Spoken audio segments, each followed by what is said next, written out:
আসসালামু আলাইকুম। ডাকসু নির্বাচনের প্রচারণা এখন শেষ। নতুন কোনো সমীকরণ হওয়ার সম্ভাবনা নেই, একদমই নেই। যা হবার সব শেষ হয়ে গেছে ইতিমধ্যে। এখন শুধু অপেক্ষা ভোটের জন্য। দেখুন, যারা ভোট দেবে তাদের সিদ্ধান্ত নির্ধারণ করা, ভোট দেবে কারা দেবে আর কারা দেবে না, সেটা কিন্তু ঠিক হয়ে গেছে। আমি বললাম কেন, কারণ সব সমীকরণ যোগ করলে এই মুহূর্তে যেটা দেখা যাচ্ছে তা হলে শিবিরের বিজয় অনিবার্য, একদম অনিবার্য। কারণ অনেক নাটক করেছেন এটাকে নিয়ে। এই ডাকসু নির্বাচনে অনেক নিয়ে ষড়যন্ত্র চলছে, অনেক অঘটন ঘটছে। যেমন আরো একজন প্রার্থী ছাত্র দলের পক্ষে দাঁড়িয়েছিলেন, সে নিজেই প্রার্থী প্রত্যাহার করেছেন, কিন্তু ওভারঅল সমীকরণ বদলায়নি। নিরপেক্ষভাবে বলতে হয় এই ছাত্রদল চূড়ান্তভাবে কেল্লাফাতে, একদম কেল্লাফাতে, এমনকি দ্বিতীয় হবার সম্ভাবনা আর দেখছি না।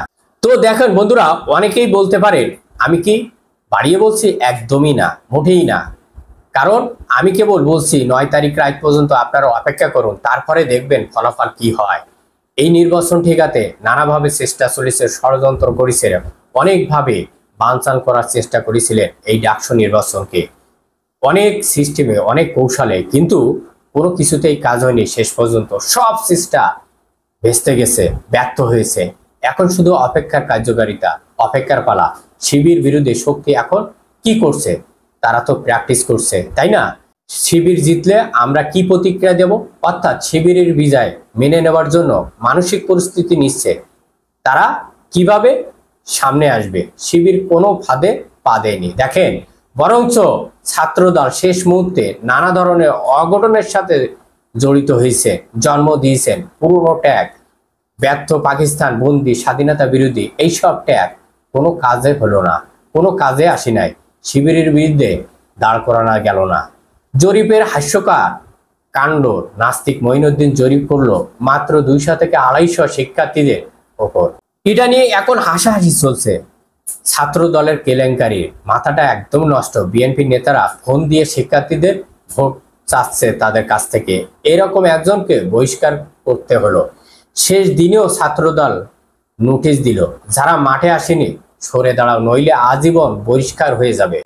কিন্তু বাস্তবতা হলো ছাত্র দলের 5টি গ্রুপের মধ্যে 4টি আন্তরিকভাবে প্রার্থী আবিদকে চায় না। কারণ দেখেন, ওরা অসহায়। বিশ্ববিদ্যালয় প্রশাসন ওদের পক্ষে থাকলেও তারা কিন্তু জিতিয়ে আনতে পারবে না। তারা নারী শিক্ষার্থীদের প্রাইভেসি লঙ্ঘন করছে, ফোন দিয়ে ভোট চাচ্ছে, হুমকি দামকি দিচ্ছে। অনেকেই ফেসবুকে আবার পোস্ট করছে, আমাকে বিএনপির লোকজন ফোন করেছে, হুমকি ধামকি দিচ্ছে। এই যে শপথের নামে নাটক করছে, স্কুলের বাচ্চাদের মতন শপথ অনুষ্ঠানে, জয়ের আগে শপথ। কারণ দেখেন, শিক্ষার্থীরা এটাকে নিয়ে হাস্যকর বলছে, হাসাহাসি করছে। ঢাকা বিশ্ববিদ্যালয়ের শিক্ষার্থীরা বলছে এটা একটি নাট্যকার, হাস্যকর।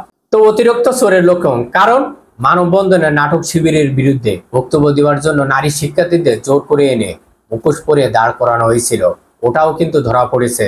ছাত্র দলের ভিতরে আঞ্চলিকতাটা, এটা তাদের সবচেয়ে বড় সমস্যা। কারণ দেখেন, অন্যদিকে শিবিরের কোনো আঞ্চলিকতা নেই। কেউ প্রশ্ন করছে না যে সাদিক কায়েমের বাড়ি কোথায়।